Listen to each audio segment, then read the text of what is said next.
in their lifetime to be foreign. Don't you agree with that?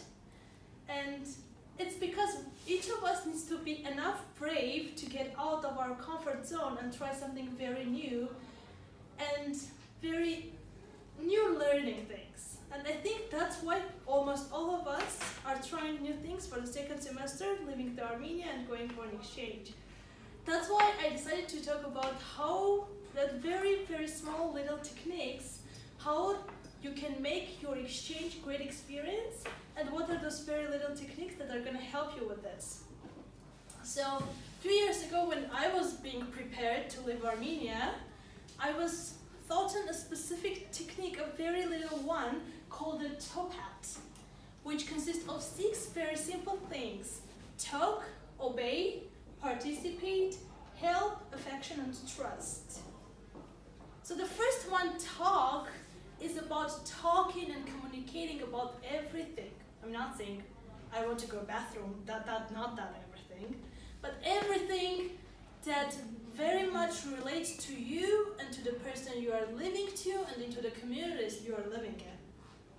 I mean, some of us are going to live with a person we knew for a few years, some of us are going to live with someone we haven't ever met, but still, the experience needs to be great because we have the ability of talking and communicating. You remember when we were freshmen, I used this stuff a lot, like this movement of my hands. Why? Because it was associated with the ability of talking. Believe me, I don't want to say even scientists proved that no one can read your mind. If you don't like something, you need to talk. The person in front of you cannot guess that. Sometimes the things that are so obvious for you, or just it's reality and you are just voicing the reality you are saying, it's not so true for the others because of their beliefs and the understanding they do have, it's very much different. It's different, so talking, communicating, and negotiating is the only way that you can succeed throughout your experience. The second one is obeying.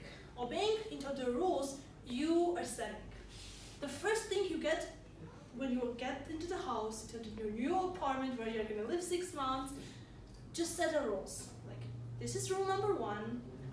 Create your personal zones. It is very important that I'm not saying you should have your own room, just spend whole year over there, no. The thing should be, sometimes, and it happens all the time, such as homesickness, culture shocks, and those are the times when you need to have your personal area when you just can sit and cry, and that's completely okay.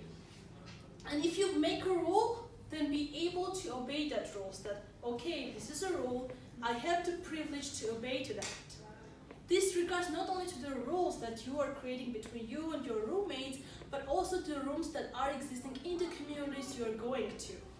Because there are a lot of rules and there are a lot of things they do accept, which we do not, but you need to be able to adjust into that and obey into the rules. The third one is participate. You have only 6 months to do all these things. Just go out of your house and just go and participate into all the possible opportunities. Help the person you are living with. Because sometimes they need a help. They're simple, hey, how are you doing? What's going on with you? That is the thing they need when they're so far away from their families. Affection. Affection is the ability of caring for people. People don't need to know that you know. People want to know that you care.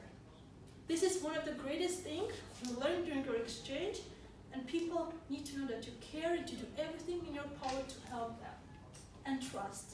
You need to trust because trust is the most, the little ingredient without what none of the things above you cannot make happening. So all these things are going to help you not only during your exchange, but also in your everyday regular life to make your life easier and to gain a lot more fun experience. Just use it.